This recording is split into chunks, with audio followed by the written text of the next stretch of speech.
Армысыздар менің YouTube тыңдармандарым. Бүгін сіздерге менің салақ жеңгем деп аталатын жаңа әңгімені баяндап беретін боламын. Каналыма тіркеліп қолдау білдіруді ұмытпаңыз. Мен біреуіне біреу ұқсамайтын неше түрлі жеңгелерді бастан кештім.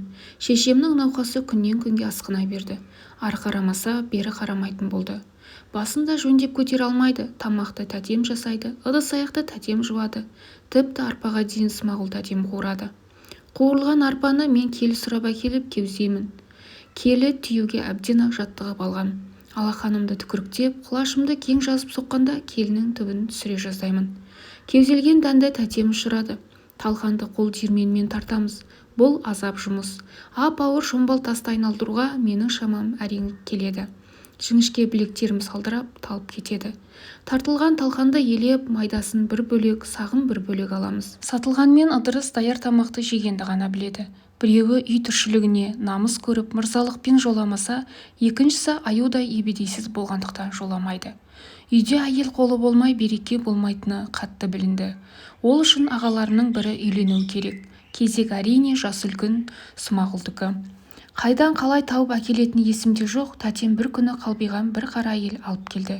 Шектен шыққан олақ та салақ та жан екені көрініп тұр.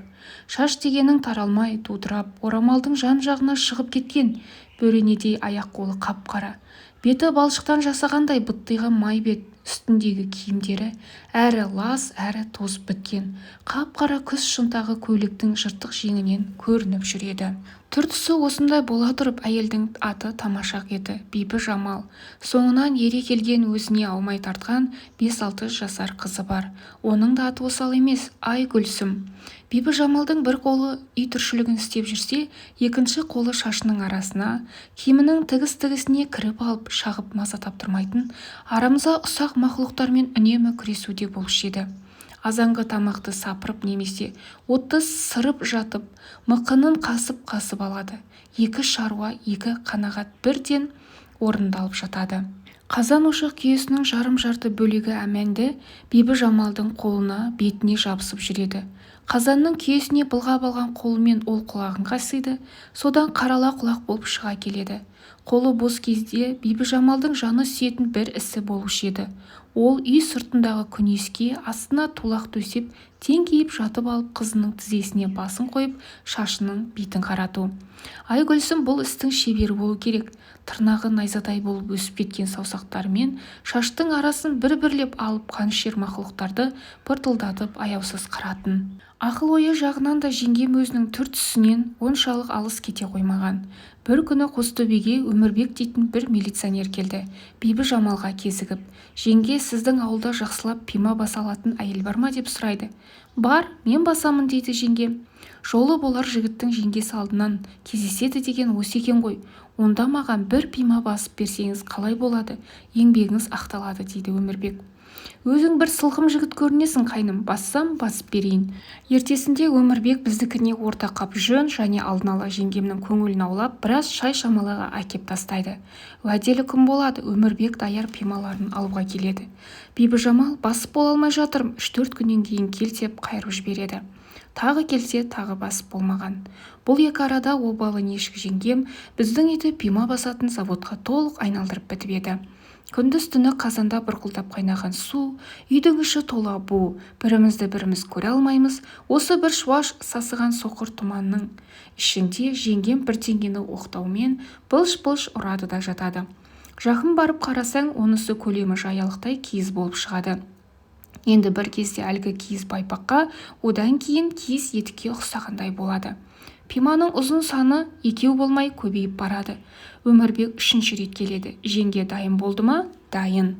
Өмірбек үйге кіреді. Бибі Жамал оның алдына біреуіне біреу ұқсамайтын 2 пиманы тастай береді. «Мә қайным, киіп көр». Қайнысының көзі баданадай болады. «Ойбай-ау жеңге, мыналарыңыз пимама не зат? Екеу екі басқа ғой. Ендеше мынаны киіп көр. Осылардың ішінен өзіңе ұнағандарын таңдап ал» дейді де, жеңгем сылқым жігіттің алдына төсектің астынан топырлатып және бірнеше пиманы алып тастайды. Бірінен бірі үлкен, қиқы-жиқы ұсқынсыз бірдеңелер. Өмірбек жер қапқанын бірақ біледі. Ұялып қызаратын Бибі Жамал емес, сампылдап айтып отыр. Бір кезде пиманы тәуір-ақ басатын секілді едім. Не қара басқанын қара басып сенің пималарыңды ұқсата алмай-ақ қойдым қайным. Табыскер жігітсің ғой, және біреуге бастырып аларсың, қапа болма оған. Ал мына пималарымды алам десең ал, ұнағанын өзің киерсің, ұнамағанын әйел, бала-шағаларың бар шығар, солар киер. Саған пима басып береді деп сеніп жүрген мен де ақымақ екенмін дейді Өмірбек. Жерде үйіліп жатқан пималарды төрге қарай бар пәрменімен шаша бір теуіп үйден шығып кетеді. Жеңгем енді бырқылдап ұрсып Өмірбекті соңынан тілдеп жүр. Ой қараңғы алғыр, о несі? Жарты қап жүнім шығын болды деп өле ме? Алмасаң адырам қал, өзім киіп алам, қызым киеді. Соншама еңбектеніп мен енді бұларды лақтырып тастайды дейсің бе? Бұзаубас қиқы-жиқы ұсқынсыз пималардың екеуін шынында да жеңгем өзі екеуін қызы киіп алды. Сөйтіп қыстан аяқтары көпіріп тоңбай шығыпты. Әңгіменің соңы. Назарларыңызға рахмет.